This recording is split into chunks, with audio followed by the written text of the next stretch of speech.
அஸ்ஸலாமு அலைக்கும். Hello everyone, எல்லாருக்கும் வணக்கம். நாம் இன்றைக்கி ஸ்பெஷலாக பாகற்காய் பொரியல் எப்படி செய்கிறதுன்னு, வாட்டர்மெலன் ஜூஸ் யூனிக் மெத்தடில் எப்படி செய்கிறதுன்னு பார்க்கலாம். வாங்க ஃப்ரெண்ட்ஸ், வீடியோக்குள்ளே போகலாம்.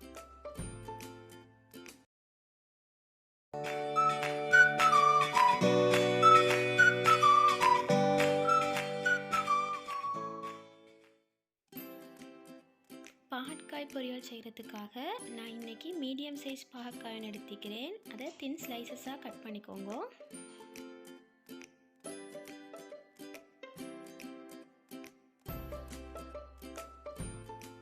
இது கூட ஸ்மால் சைஸ் வெங்காயம் ஒன்றும் 2 பச்சை மிளகாயும் சின்ன சின்ன பீஸஸாக கட் பண்ணிக்கோங்க.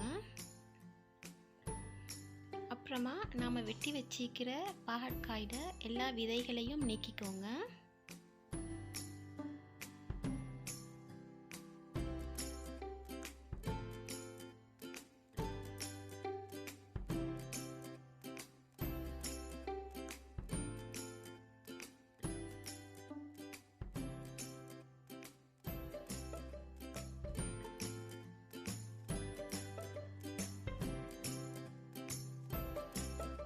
இப்போது இது கூட 1/4 கப் கோதுமை மாவு, 1 டேபிள் ஸ்பூன் கார்ன்ஃப்ளவர், உப்பு தேவையான அளவு, 1/4 டீஸ்பூன் மஞ்சள் தூள், 1 டீஸ்பூன் மிளகாய் தூள், சின்ன சின்னதாக கட் பண்ணின கறிவேப்பிலையில் கொஞ்சமாக, ஆல்ரெடி நம்ம கட் பண்ணி வச்சுக்கிற பச்சை மிளகாய் வெங்காயத்தை ஆட் பண்ணிக்கோங்க. அது கூட நான் இன்றைக்கி மிளகுத்தூண்டு எடுத்துக்கிறேன். மிளகுத்தூள் வேணாலும் எடுத்துக்கோங்க. இப்போது கொஞ்சம் கொஞ்சமாக தண்ணி ஆட் பண்ணி இதை பேஸ்ட்டாக ஆக்கிக்கோங்க. திக்கான பேஸ்ட்டாக ஆக்கணும்.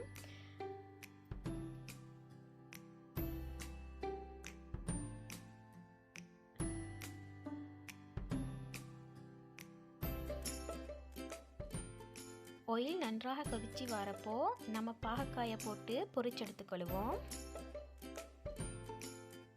ஏதாவது 2 ஸ்பூன் யூஸ் பண்ணி அதை ரவுண்ட் ஷேப்புக்கு ஆக்கிக்கோங்க. அப்போ தான் பார்க்க ரொம்ப அழகாக இருக்கும்.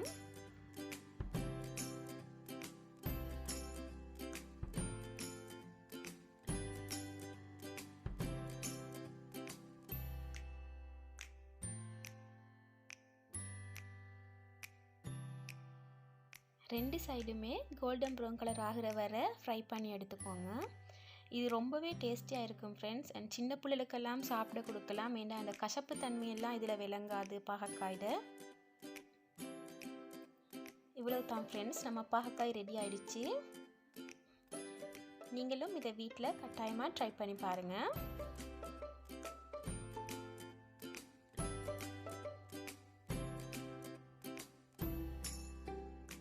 இப்போது நம்ம ஸ்பெஷலான வாட்டர்மெலன் ஜூஸ் செய்வோம்.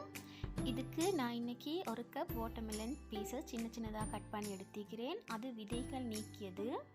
அது கூட 3 டேபிள் ஸ்பூன் சுகர் ஆட் பண்ணிக்கோங்க. சுகர் உங்களோட டேஸ்ட்டுக்கு ஏற்ப கூட்டி குறைச்சி ஆட் பண்ணுங்கள். இது கூட 1/2 teaspoon honey, 1/2 teaspoon lemon juice, 1/2 teaspoon ginger juice add பண்ணிக்கோங்க. கொஞ்சமாக உப்பு ஆட் பண்ணி இதை பிளெண்ட் பண்ணி எடுத்துட்டு உங்களுக்கு தேவையான அளவு தண்ணி ஆட் பண்ணி ஜூஸ் செஞ்சுக்கோங்க. சர்வ் பண்ணுறதுக்கு முன்னதாக கொஞ்சமாக மிளகுத்தூள் மேலால் தூவி சர்வ் பண்ணுங்கள். அப்போ ரொம்பவே டேஸ்டியாக இருக்கும். இது கட்டாயமாக நீங்கள் வீட்டில் செஞ்சு பார்த்துட்டு எப்படி இருக்குதுன்னு கமெண்ட் பாக்ஸில் சொல்லுங்கள். தேங்க்யூ ஸோ மச் ஃபார் வாட்சிங் ஃப்ரெண்ட்ஸ்.